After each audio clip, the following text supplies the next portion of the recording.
Bora lá! Agora a gente vai brincar um pouquinho, colocar em prática um pouco do que a gente viu aí no nosso bloco anterior. Vamos organizar então as ideias?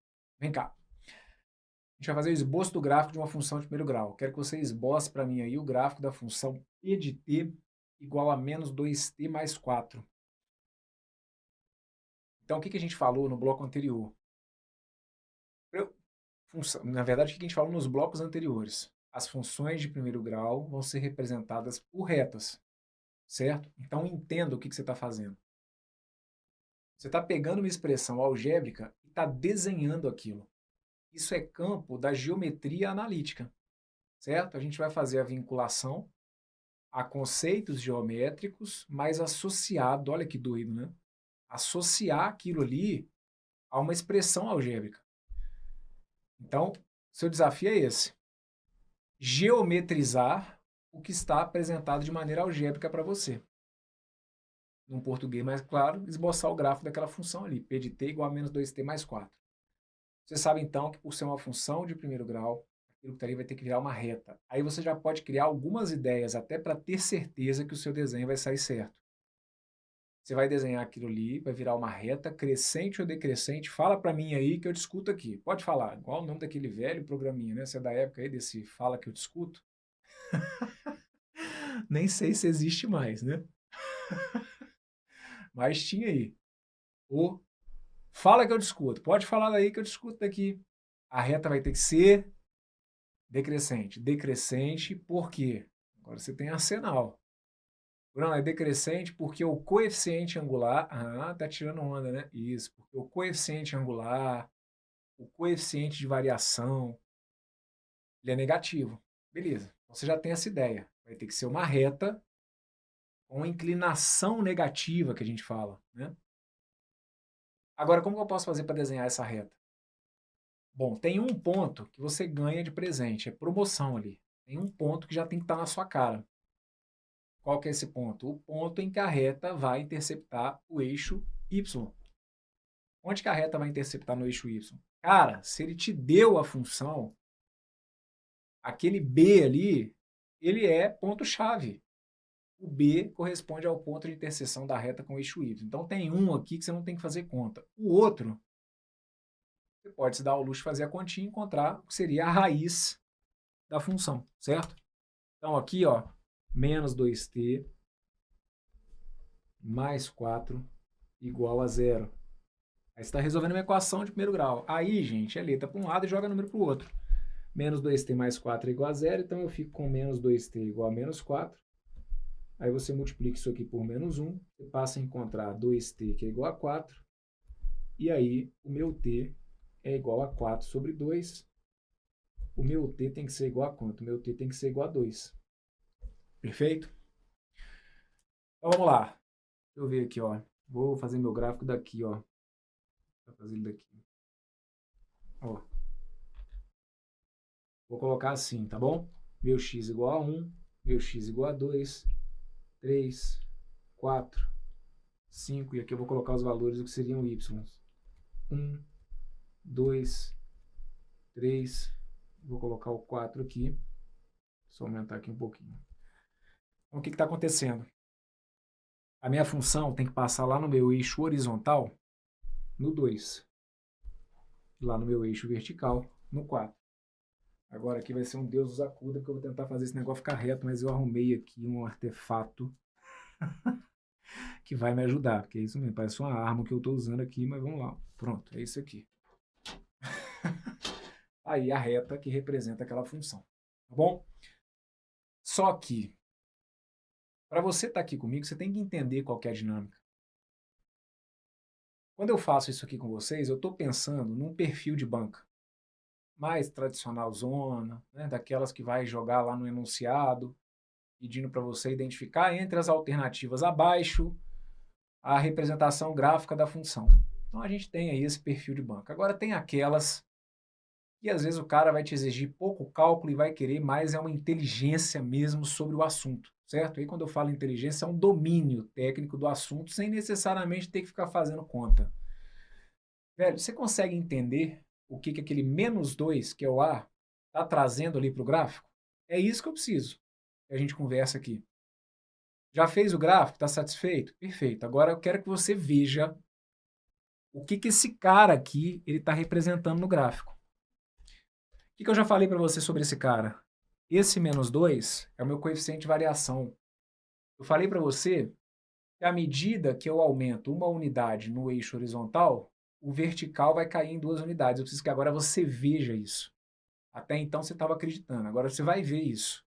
Olha para cá. No gráfico, olha para cá. Pega aqui, ó, esse 1 e pega aqui esse 2. Agora você vai pegar o y dele.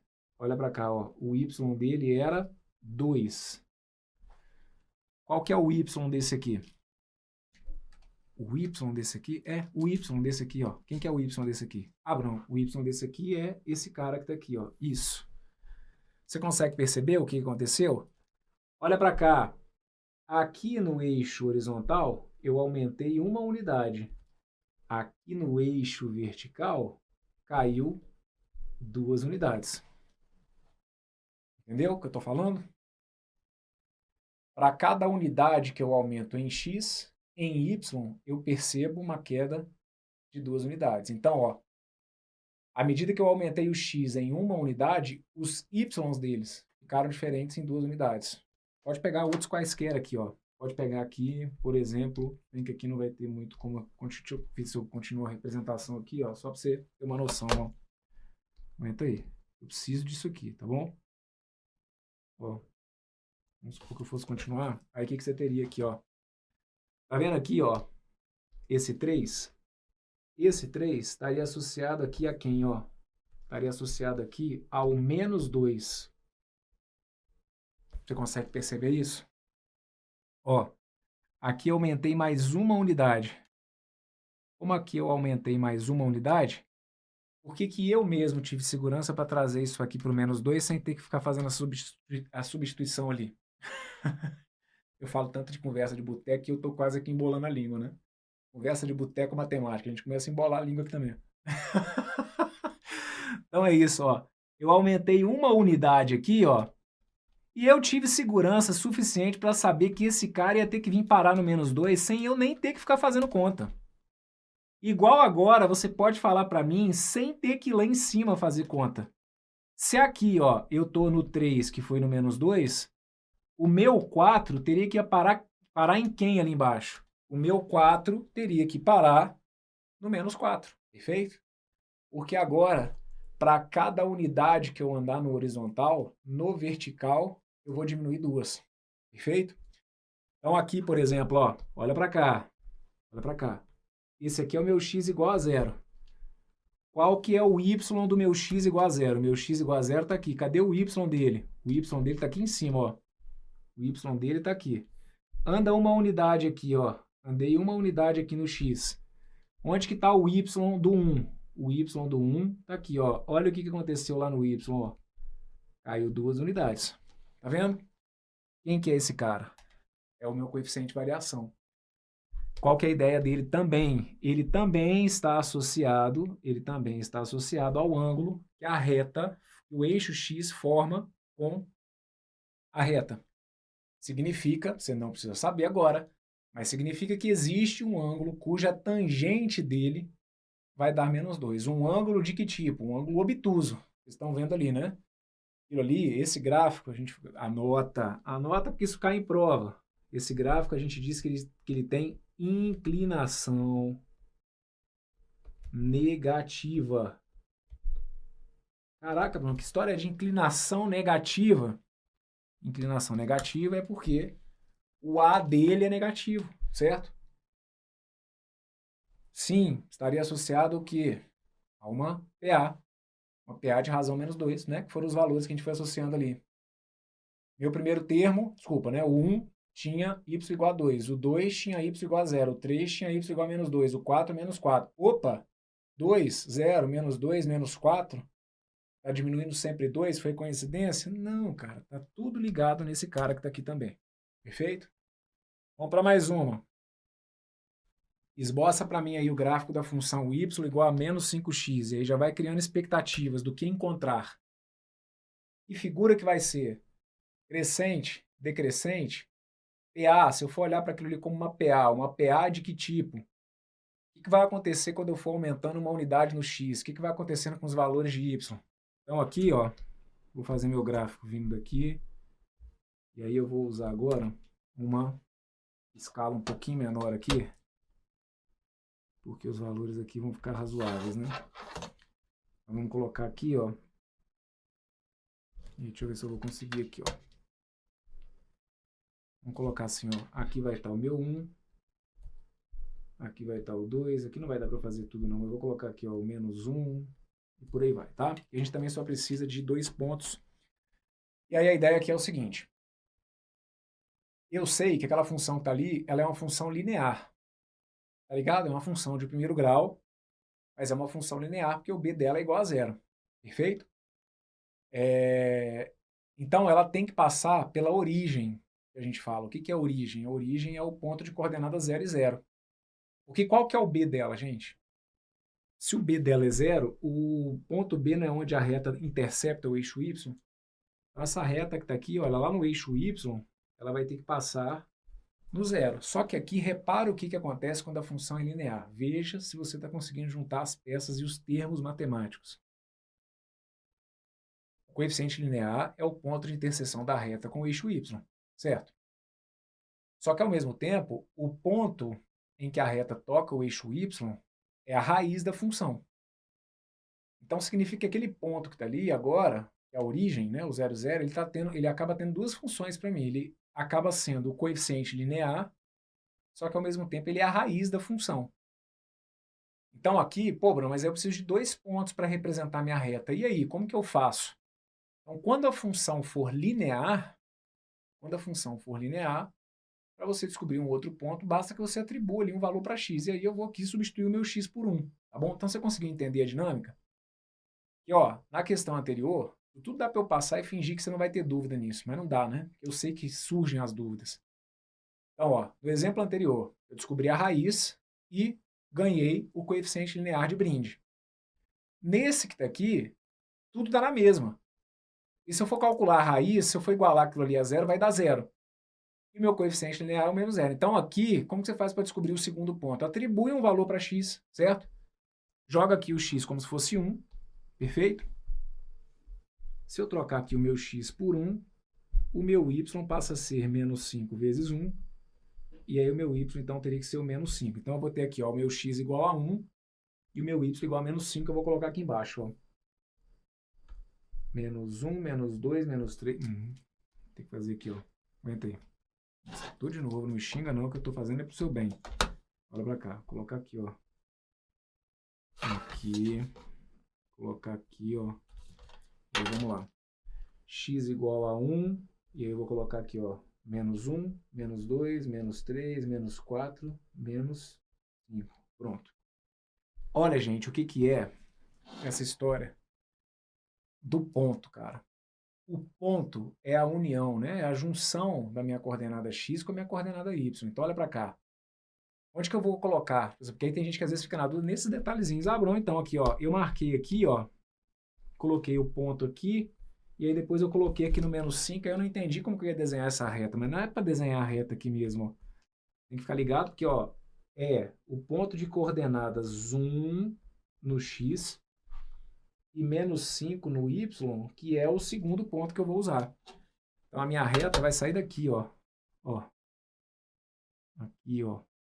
Essa é a reta que representa todos os pontos que satisfazem essa igualdade. Y igual a menos 5x.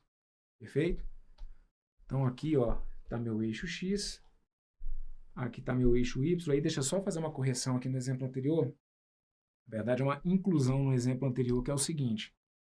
Se a gente for levar aqui, nesse exemplo anterior, bem ao pé da letra, esse meu eixo horizontal, ele não vai fazer o papel do x, né? Ele vai fazer o papel de quem, gente? O papel do t, tá bom? Então, ó, aqui eu tenho a minha variável t, e aqui no meu eixo vertical, eu teria a variável p de t, tá bom?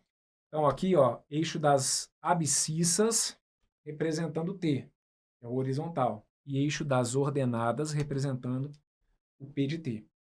Nesse que está aqui, a gente tem o eixo das abscissas representando os valores de x e o eixo das ordenadas representando os valores de y. Então, sim, eu poderia associar essa expressão algébrica a uma sequência lógica, que seria uma progressão aritmética de razão menos 5. O que esse menos 5 representa para mim aqui no gráfico? Esse menos 5 indica para mim, pensa aí, onde que teria que cair o seu 2?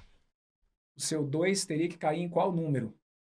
Ora, se você está entendendo ali a lógica do coeficiente de variação, você ganhou o mundo aqui. Claro, você pode fazer substituição? Pode, mas o que eu estou dizendo é o seguinte, para cada unidade que eu aumentar em x, o y cai 5 unidades. Então, se eu vi ali que eu estava indo no menos 5, no 2 é só cair mais 5 unidades, menos 10. No 3, menos 15, e por aí vai. Perfeito? Que mais? Vimos aqui, né, que a função linear tem que passar pela origem. Seria um ângulo, né, cuja tangente dele teria que ser menos 5, e por aí vai. Show! Segue o baile. Olha essa aqui daqui. Y igual a 2x sobre 5. Ah, e só um detalhe. Isso aqui também que eu queria comentar rapidinho. Pô, Bruno, mas aí aqui, cara, eu não poderia trocar o t por 1, não? Claro que pode, gente. Aqui, aí, por exemplo, eu não quero calcular a raiz. Se você não quiser calcular a raiz, não tem problema nenhum. É só trocar aqui o t por 1. E, inclusive, te garanto o seguinte, quando você for trocar o t por 1, é só somar esses coeficientes aqui, tá bom? Qualquer função, se você for trocar o x por 1, o t por 1, você vai ser uma situação que você só tem que somar os coeficientes. Então, a outra maneira é essa, Bruno. Aí eu uso 1 e somo os coeficientes. 1 e 2. Beleza, era um outro ponto que você ia marcar. Tanto que, ó, ele está aqui, tá vendo? Ó, o ponto 1 e 2 você poderia ter usado. Então, aqui, por exemplo, ó, esse ponto que está aqui, né? Se você trocasse, como eu fiz aqui, ó, se eu trocasse o x por 1, me daria o quê? Me daria o menos 5. Então, foi o que eu usei aqui, 1 com menos 5, tá bom? Então, se eu te perguntar, por exemplo, o ponto, olha para cá, o ponto 2 e menos 12, olha para cá, o ponto 2 e menos 12, ele está nesse gráfico aqui, dessa função? Sim ou não? O ponto 2 e menos 12, está ali? Como que você faz para verificar se está? Joga aqui, por exemplo, o x valendo 2. Se eu trocasse aqui o x por 2, menos 5 vezes 2 dá menos 12? Não, então você pode ter certeza que o ponto 2 e menos 12 não faz parte aqui, ó, dessa reta. Perfeito? Se o ponto pertencer à reta, ele tem que satisfazer a expressão algébrica que deu origem a ela. Vamos para mais um exemplo, então. Vem para cá, ó. Y igual a 2x sobre 5 menos 3. É aquela história que eu falei. Você não quer, por exemplo, calcular a raiz?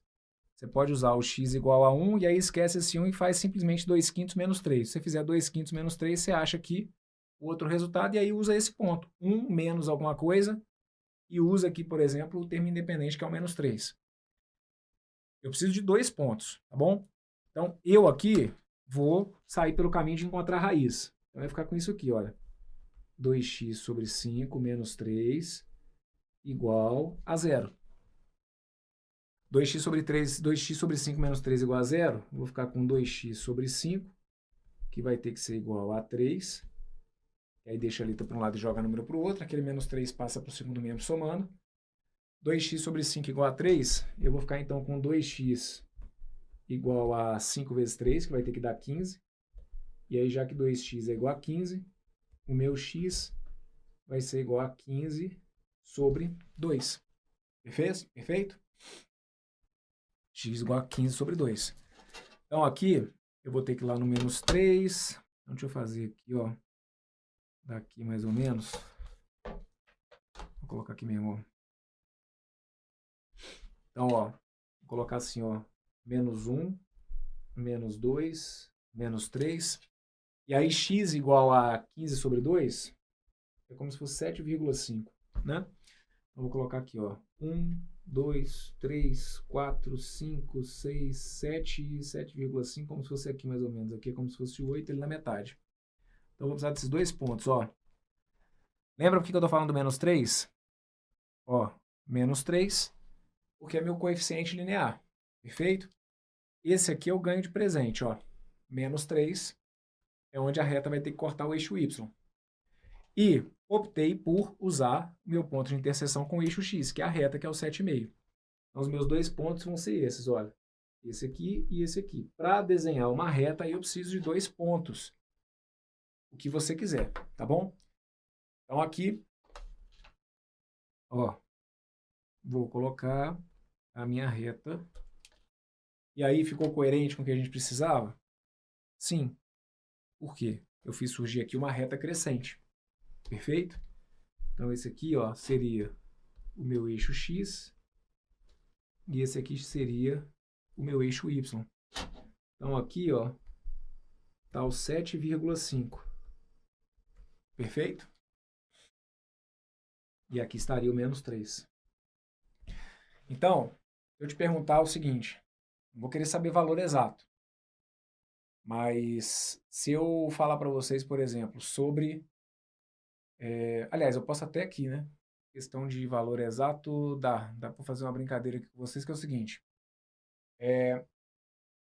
Para o meu x igual a 7,5, eu vi que o y dele valia 0, né? Pensa rápido aí, quanto tem que ser o y do x igual a 8,5? É pensar rápido mesmo. Ih, Bruno, pera aí que agora travou tudo. Pediu para pensar rápido, trava tudo. Mas vamos devagar. Então vamos devagar. Ó, para o x igual a 7,5, o y deu 0. E para o x igual a 8,5? X igual a 8,5 não é uma unidade a mais? Isso. Quanto que eu estou aumentando ou diminuindo a cada aumento de x nessa função? Aqui, ó. Ó, para cada x que eu aumento, meu y aumenta 2/5. Então, se eu acabei de ver que para o meu x igual a 7,5, o meu y ia valer 0, para o meu x igual a 8,5, o meu y ia ter que valer 2/5. Porque eu aumentei uma unidade em x, o meu y vai ter que aumentar 2/5. Se fosse o x igual a 9,5, o meu y teria que aumentar 2/5 mais 2/5. Certo? E por aí vai. Se fosse o x igual a 6,5, 6,5, eu diminuiria 2/5. Certo? Então, a dinâmica aqui ela vai se manter. Para cada unidade, nesse caso aumentada de x, o y vai aumentar em 2/5, porque tem a ver com o nosso coeficiente de variação. Tem a ver aqui, então, com o ângulo. Se eu fosse aqui, ó, calcular, né? Esse ângulo, eu sei que teria um ângulo cuja tangente dele daria 2/5. Não precisa ficar preocupado em saber que ângulo é esse. Ok? Muito bem. Deixa eu ver o que mais que eu posso aproveitar aqui. Não, mas aqui acho que já deu o gasto. Vamos ver essa que está aqui. Que a gente comentou, né? Já em blocos anteriores. Agora você vai entender melhor a dinâmica. Ó, y igual a x, a gente tinha visto que era a função identidade. Lembra que lá no primeiro bloco eu falei com vocês sobre isso? Falei que tinha um xingamento lá da reta bissetriz dos quadrantes ímpares. Pois bem, ó, se eu tenho aqui y igual a x, isso aqui é uma função linear. Então ela tem que passar pela origem. Tem que passar pelo zero, porque o b dela, que é o coeficiente linear, é 0. Aí agora eu preciso de um outro ponto. Ou um outro ponto, x igual a 1 e 1. Então tá aqui, ó. X igual a 1, y igual a 1. Então tem aqui, ó, um outro ponto, certo? E aí, você ia ver aqui, ó, que a reta, se eu tivesse a oportunidade de fazer como eu estou fazendo aqui, né, meio que num papel milimetrado, você ia ver, ó, que essa reta, ela passa por todos os pontos, ó, que tem coordenada x exatamente igual à coordenada y, ó. Ó, para o x igual a 2, o y foi igual a 2. Para o x igual a 3, o y foi igual a 3. Então, que nome que eu dou para essa reta? Vamos falar de novo dela. Essa que está aqui é a reta bissetriz dos quadrantes ímpares.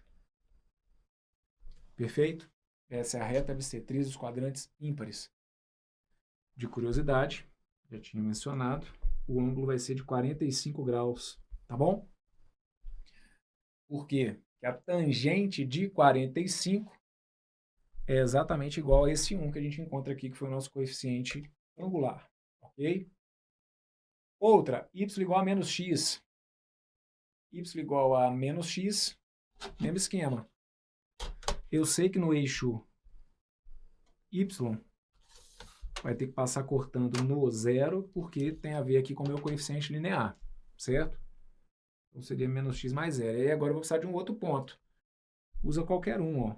Se eu for trocar aqui, por exemplo, o x por 1, como o y é menos x, o y daria menos 1. Então eu teria esse ponto. Marca esse ponto aqui para mim, ó. 1 e menos 1. Outra coisa que acontece da galera errar muito. Ó, é o ponto 1 e menos 1. Às vezes vocês fazem isso aqui, olha. Vem lá no x e marca 1. Vai lá no y e marca o menos 1. E aí bagunça tudo. Não é isso. Essas duas coordenadas me dão um ponto, cara. Então, ó, tem que estar ligado nisso. É aqui que está, ó, o ponto de coordenadas 1 e menos 1. Ó. Aqui está o 1, aqui está o y menos 1 e aqui está o ponto. E essas duas coordenadas acabam gerando, tá bom? Então, a gente sabe que vai ter que passar aqui no zero e tem que passar no outro ponto. Como para desenhar uma reta eu preciso de um ponto, desculpa, eu preciso de 2 pontos. Então, estão aqui, olha, os 2 pontos que eu usei como referência para dar origem ao que a gente chama de... Peraí que apagou. A gente chama de reta bissetriz dos quadrantes ímpares. Perfeito? Justamente porque ela vai passar dividindo ao meio. Desculpa, gente, essa aqui é a reta bissetriz dos quadrantes pares. Reta bissetriz dos quadrantes pares. Perfeito? Reta bissetriz dos quadrantes pares. Ok?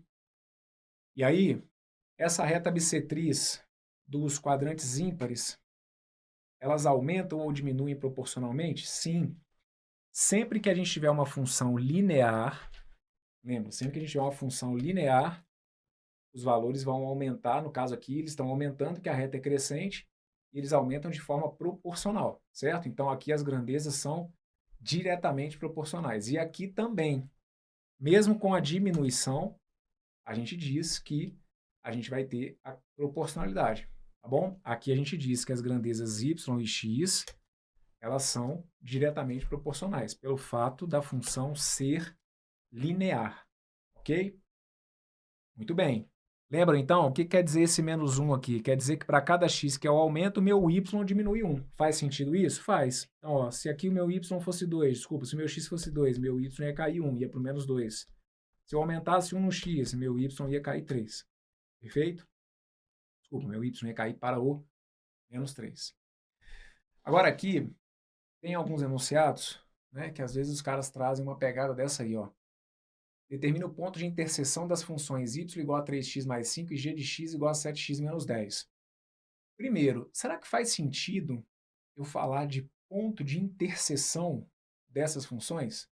Aqui deixa eu só colocar para ficar bonitinho, como se fosse f de x, tá? Dá tudo na mesma, é só para, já que eu trouxe ali uma como se fosse o g de x, trataria a outra como se fosse o f de x.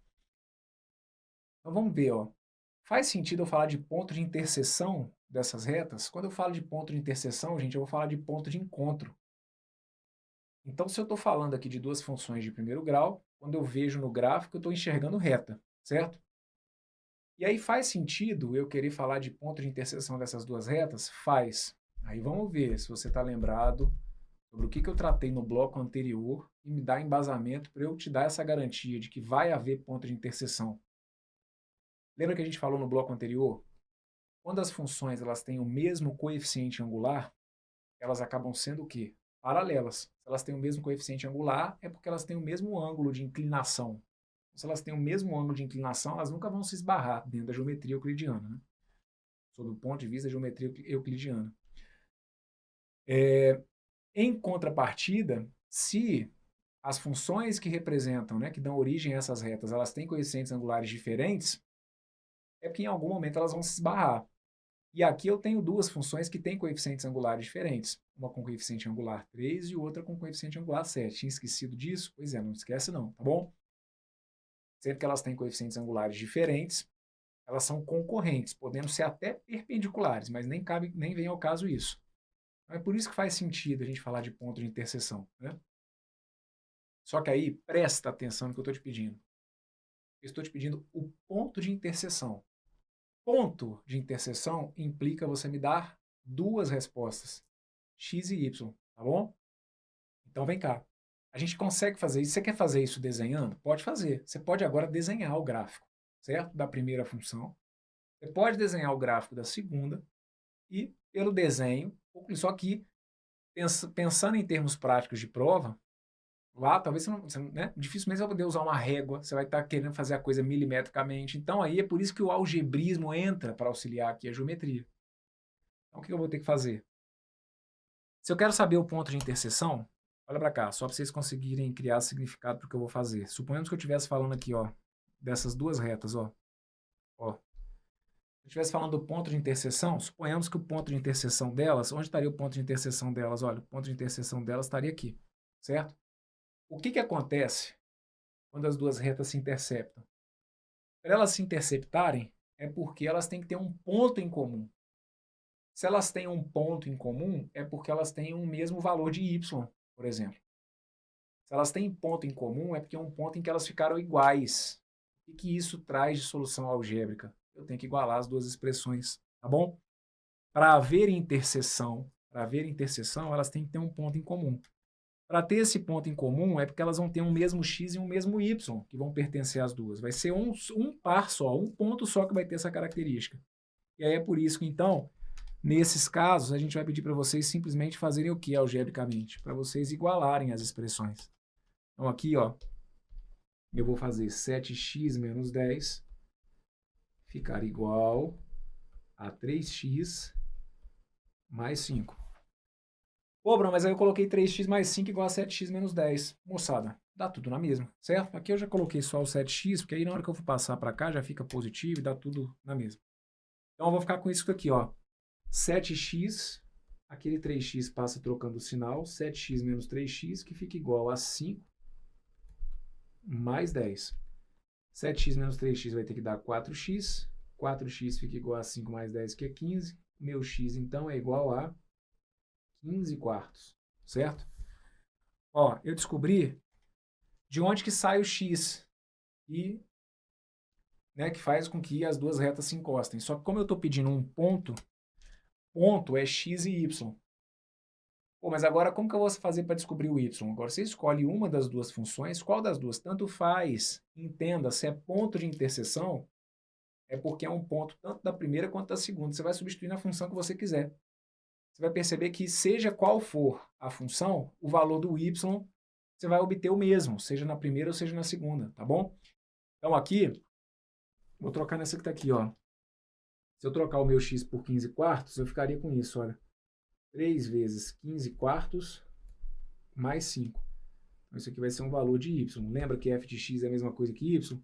Então, qual que vai ser o valor do y? 3 vezes 15 quartos mais 5. Aí aqui agora isso aqui vai dar 45 quartos mais 5. E aí você não pode deixar a matemática básica te atrapalhar aqui, tá bom? Trabalhar com o denominador comum, que é o 4. 4 dividido por 4 vai dar 1. 1 vezes 45 vai dar 45. 4 dividido por 1 vai dar 4. 4 vezes 5 vai ter que dar 20. E aí o meu y, então, teria que ser igual a 65 quartos. Então está aqui o ponto de interseção, ó, que é o ponto 15 quartos e 65 quartos. Pode fazer o teste. Se você trocar esse x por 15 quartos aqui, ó, você vai chegar a um ponto em que você vai perceber que o valor vai ter que ser o mesmo, tá bom? Que é o 65 quartos. Tranquilo? Muito bem. E aí tem um outro exemplo, então, que vem na mesma pegada. Determine o ponto de interseção das funções y igual a menos x mais 2 e g de x, que é igual a x sobre 2 mais 1. Vou igualar essas duas aqui, ó. Vou pegar lá x sobre 2 mais 1, x sobre 2 mais 1, e vou igualar a menos x mais 2. Você está conseguindo fazer o link? Está entendendo por que algebricamente eu estou fazendo isso? Se é ponto de interseção, é porque são duas retas que vão se cortar. Se elas vão se cortar, é porque elas vão ter um mesmo valor de x e um mesmo valor de y. Quando eu estou igualando as duas expressões, é porque eu estou igualando os dois valores de y, certo? Então, x sobre 2 mais 1 tem que ser igual a menos x mais 2. Aí a gente deixa letra para um lado, número para o outro. Pega esse menos x e manda aqui para o primeiro membro. Você vai ficar com x sobre 2 mais x, vai ter que ficar igual a 2 menos 1. X sobre 2 mais x, eu vou deixar igualado aqui a 1, perfeito? Então, ó, claro que aí, né, dependendo da facilidade que você tem, eu não preciso ir fazendo aqui no passo a passo como eu fui colocando. Então, coloquei, ó, x sobre 2 mais 1 igual a menos x mais 2. X sobre 2, esse menos x pulou para frente como mais x. O mais 1 passou para trás como menos 1. Esse 2 menos 1 aqui deu 1. Aí eu vou trabalhar aqui com a ideia de um denominador comum para a equação. O denominador comum aqui eu vou usar como se fosse o 2. Ok? 2 dividido por 2 vai dar 1. 1 vezes x vai dar x. 2 dividido por 1 vai dar 2. 2 vezes x vai dar 2x. 2 dividido por 1, lembra, né? Quando eu falo 2 dividido por 1 é porque ali embaixo tem 1. Então 2 dividido por 1 vai dar 2. 2 vezes 1 vai ter que dar 2. Aí a gente vai trabalhar, vai sumir aqui com esse denominador 2, que agora ele é um denominador comum para toda equação. Isso quando eu te expliquei lá, a equação de primeiro grau, eu enchi sua paciência com relação a isso, tá bom? Aqui a gente pode sumir com esse denominador. E aí eu passo a ter então, ó, 3x, que é igual a 2. De onde a gente vai tirar então o nosso x aqui como se fosse 2/3, ok? Então aqui, se esse x é igual a 2/3, é sinal então de que essas retas vão se cruzar, e aí o ponto de encontro delas sai lá do x igual a 2/3. E o y delas? Bom, para eu descobrir o y, que aí como eu quero saber o ponto de interseção, no eixo x é relacionado ao 2/3, mas e no eixo y? Aí eu teria que fazer substituição em qualquer uma das duas expressões, tá bom? Então se eu voltar aqui, ó, e substituir ali na primeira, por exemplo, o y da primeira é menos x mais 2. Então ficaria menos o valor do x que eu encontrei, mais 2. Trabalho aqui com o denominador comum, que foi o 3. E aí eu vou ficar com 3 dividido por 3, que vai dar 1. 1 vezes menos 2 vai dar menos 2. 3 dividido por 1 vai dar 3. 3 vezes 2 vai ter que dar 6. Com isso, então, meu y vai ter que ser menos 2 com mais 6. Menos 2 com mais 6 vai dar 4. Meu y teria que ser 4/3. Daí, então, a gente diz que o ponto de interseção é esse que está aqui, olha. 2/3 e 4/3. Ok?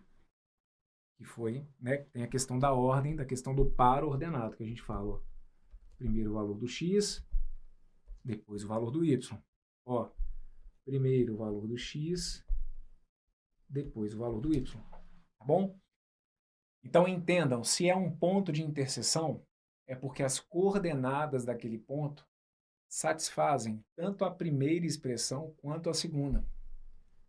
Eu estou te dizendo que se você pegar aquela primeira expressão e trocar nela o x por 2/3, você vai ter que encontrar o y igual a 4/3. E na segunda também. Se você trocar o x por 2/3 na segunda, você tem que encontrar necessariamente o g de x dela, o y dela, como se fosse 4/3. Ok? Muito bem. Então agora eu fecho com vocês aqui esse bloco. Veja aí do outro lado se você conseguiu me entender. E conforme eu falei, esse bloco daqui, a gente agora está meio que colocando um pouquinho em prática do que a gente tinha visto nos dois primeiros. Então aí tem que ver, teve dificuldade nesse daqui? O que foi? Foi o que especificamente eu apresentei para vocês nesse bloco ou foi alguma ideia que eu tinha passado anteriormente, né? Porque vocês estão vendo que aqui eu vou acrescentando as ideias, mas eu vou a todo momento revisando o que a gente foi fazendo em anteriores. Eu ir fazendo aquela sabatina mesmo, que é para ver se as ideias começam a correr aí todas em conjunto, né? Dentro do que a gente precisa, tá bom? A gente vai em alguns momentos explicando aqui, né, os assuntos fragmentados, mas eu preciso ir propositalmente misturando isso tudo para que você dê conta de trabalhar comigo depois algumas questões, perfeito? Então, se tiver dúvida, dificuldade, tem que voltar e me acompanhar. Forte abraço!